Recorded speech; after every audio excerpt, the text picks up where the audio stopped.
Hi everyone, my name is Stephanie Degenhardt. I'm working for the Agency for Urban Environment for the City of Oslo as a senior advisor on urban agriculture. I am also the city coordinator in Oslo for the EdiCitNet Living Lab. We are four people working with urban agriculture and a strategy for urban agriculture called Cultivating Oslo, which is basically to facilitate greener city and edible city, school gardens, local food production, and urban agriculture businesses. And today I want to talk about the latter. Let's see. So first up, let's discuss a bit. Why is urban agriculture or urban food production so important? Well, food is something we all have in common. Everyone eats. Most of us don't think about it as more as a necessity. Most of us buy their food in the supermarket. That's where it's available, and that's it. Maybe someone has a certain diet or is interested in healthy food.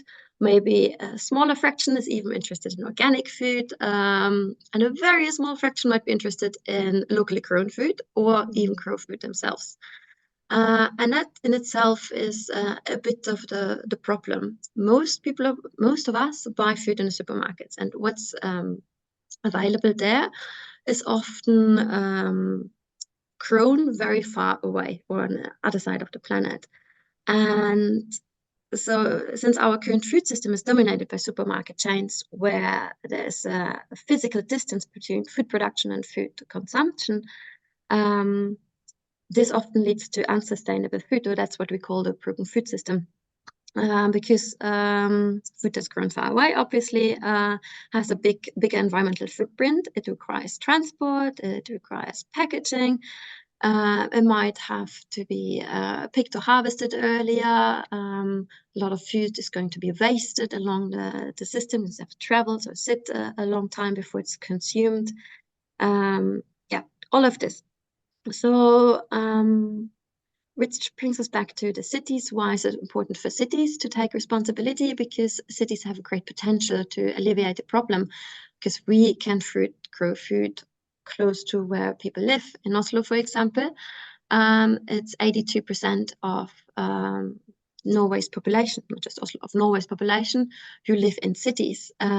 And cities in itself represent a large food market. They're also a hotspot for innovation and circular economy, which means that through cities, through urban agriculture, we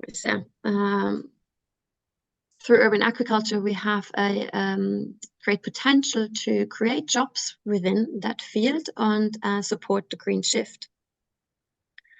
And of course, we also have to mention that urban agriculture results or can reduce the impacts of climate change, because a varied and green landscape, when urban agriculture provides a varied and green landscape, it helps to clean the air, it reduces noise. A greener city makes the city more resilient to torrential downpours, which is a big problem here in Oslo, for example, because the plants in the soil absorb a lot of the rainwater and contribute to the stormwater management.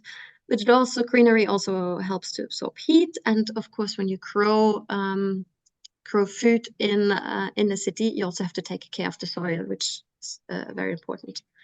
So in general, there are a lot of reasons why urban agriculture is important, and the UN, the Food and Agriculture Organization, the FAO, also believes that urban agriculture is a part of the solution to meeting lots of the needs for food and addressing climate change. So I also wrote here, it helps to achieve several sustainable development goals. In Oslo in particular, we also have a commitment on the political level. We have a local strategy called Sprouting Oslo, Room for Everyone in the City's Green Spaces, which was adopted in 2019 and has a time frame to 2030. And we also have a national strategy, the Norwegian strategy for urban agriculture, cultivate cities and towns, which was adopted in 2021. So with this in mind, what is it we do as a city in particular? Well, through the EdiCitNet project, we had the chance to develop and test an incubator program for urban food production, in which happened in our living lab at Linderud farm. We partnered up with Stadsbruk, which is a Swedish city farms network, who have developed such an incubator and have tested it for many years. And we're lucky enough that they had received fundings to spread their ideas to several European cities. Amongst them were us. So the incubator itself, the idea of the incubator is that the participants, or it leads participants through the early stages of being an entrepreneur in a small-scale farming, and it has a particular focus on supporting the entrepreneurs in getting business fundamentals, an entrepreneurial mindset, and key farming knowledge. And it has also a very strong focus on community sharing knowledge and experiences. And so in Oslo, we had several of these incubators in Norway, but in Oslo we teamed up with the county governor and partners like Innovation Norway is a big funding what's it called? Funding agency, with the Norwegian Agriculture Advisory Service, with farmers markets and local stakeholders, and we adapted the program. So what we did, we looked.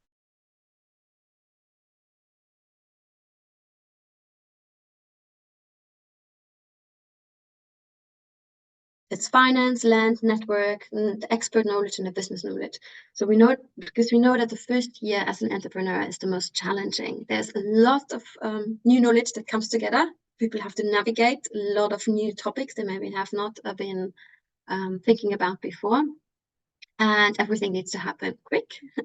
And particularly in Norway, we also have a shorter growing season. This is an agriculture business. So there's a lot that needs to be happen in a short time, and there's a very high learning curve in the first year, and that's also where most of the businesses kind of stop again because they get demotivated. So let's just go through all these points I mentioned here.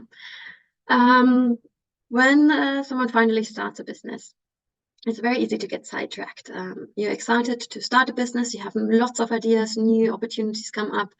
A lot of people tend to take on side projects, which might turn out to be kind of a time theft. They take more time than they give back. They may also not generate income. And what we did in the incubator program is we help people to manage their time and look through at what's important, what you need to concentrate on, what's your big vision, and we help them to break it down to concrete steps with things they can do today and tomorrow in order to get started. We also help them to define measurable goals, which is very important in itself for the business to see where you are, but it's also important when you apply for funding, for example. If you have indicators, if you can see what happens, if you have data that it's successful, for example, you're more likely to get funding, of course. And we help them to set realistic goals to stay on track these goals as well. Then the finance. A new business may require often high investment costs, maybe also a reduced income if someone spends the time now. If someone spends their time now with doing something else and has to reduce their normal day job, maybe you lose some business, as you lose some income. So finance is one of the biggest key points when you start a new business. So through the incubator, we helped people, first of all, to be realistic about what to expect and what you should expect, what you should aim for, what's a realistic income you can get in this type of business you're about to start. We also help them to make it, so it's kind of to help them through the startup phase. And we calculated costs and product prices with them through examples and workshops and group meetings and things like this. For example, we looked at just a nice example could be how many carrots does someone need to grow in order to make a monthly wage? and sell it to a certain price in order to get to this monthly wage you wanna aim for. And then we take in all the hidden costs and all the time, everything you spend time on reading, not just what the characters costs, but you need to look through the whole from seed to actually when you sell it, everything that's involved there. We also made an overview of public funding schemes or grants or loans they could get. We talked about crowdfunding, the positive sides and negative sides, and these kind of things. Yes, another big point for growing food in the city is access to land for cultivation.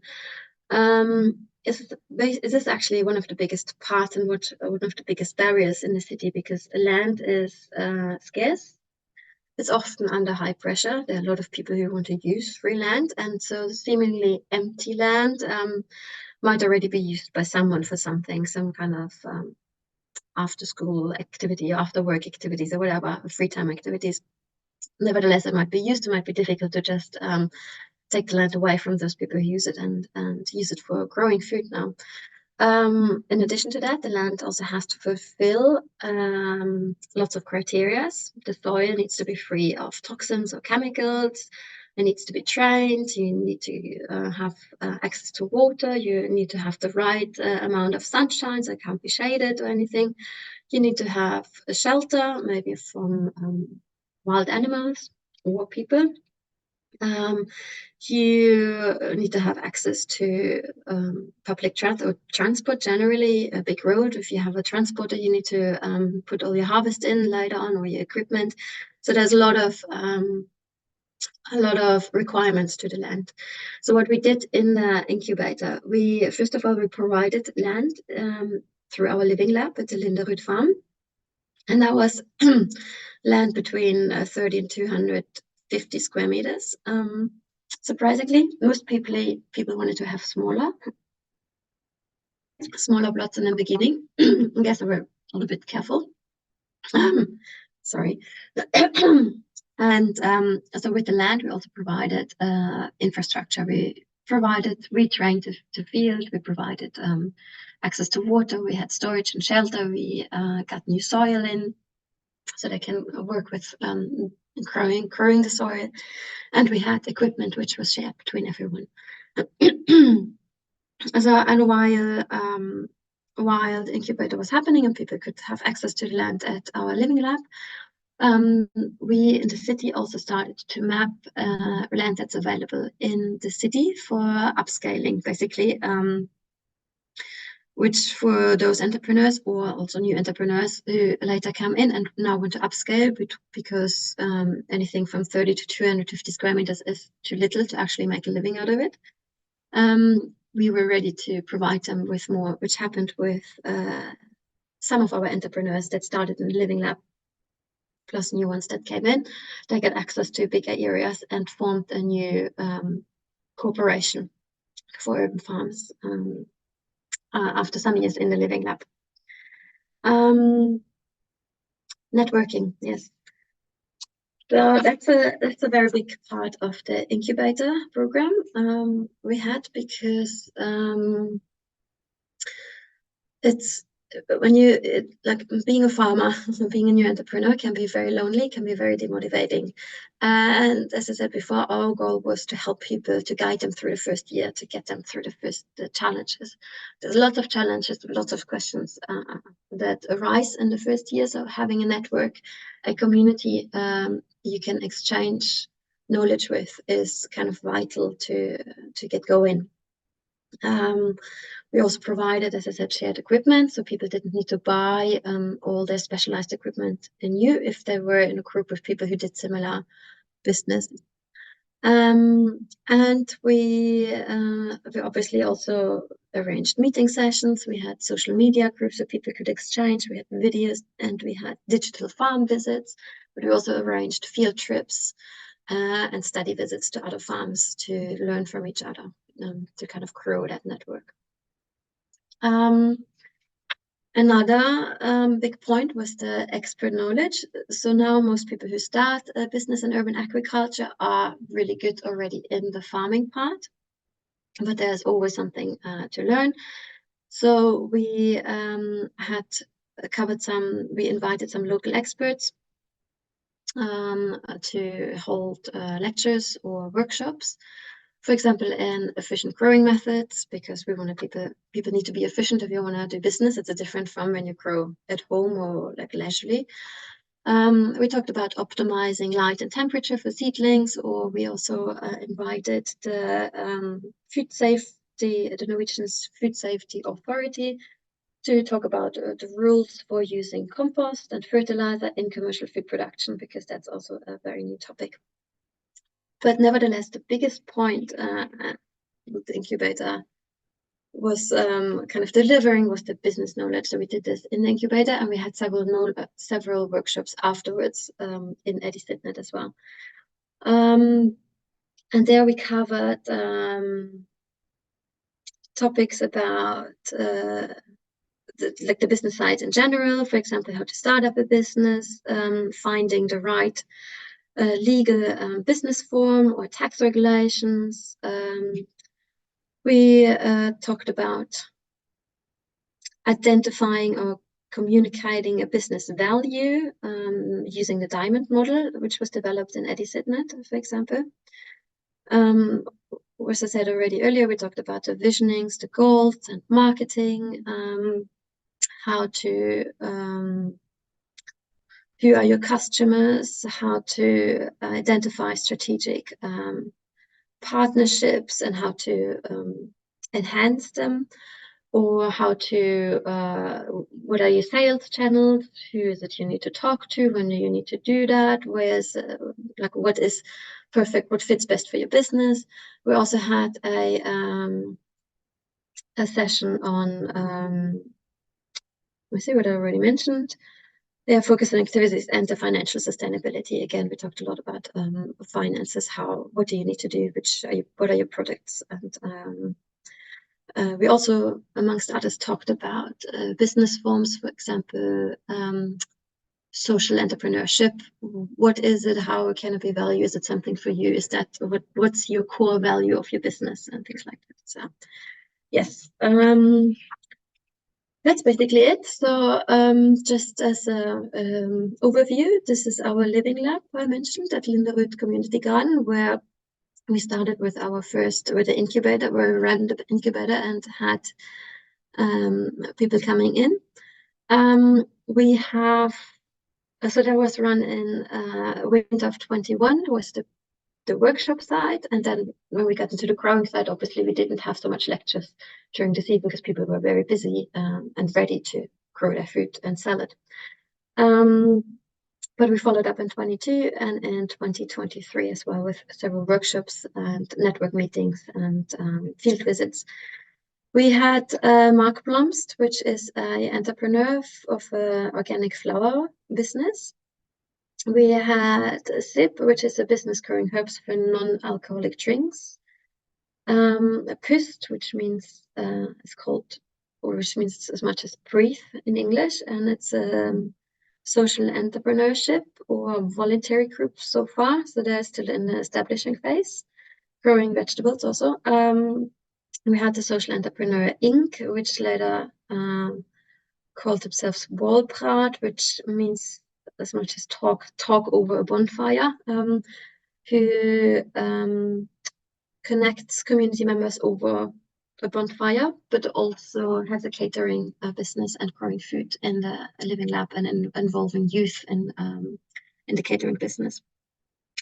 We had the Salvation Army program, Job in Oslo, or Job Oslo, who employ people with active or a history of drug addiction, growing herbs and edible flowers, vegetables. They also have a beekeeping, and they making products which they then sell on local markets. We have the Linderud Community Supported Agriculture, which is also run as a business. It's membership based, and it's about 100 members taking part here in this one in Linderud, where people jointly grow food together. They share the harvest, they share the risks, and they, through their membership, which they pay, they use the money to employ a gardener or a farmer who guides them through the season.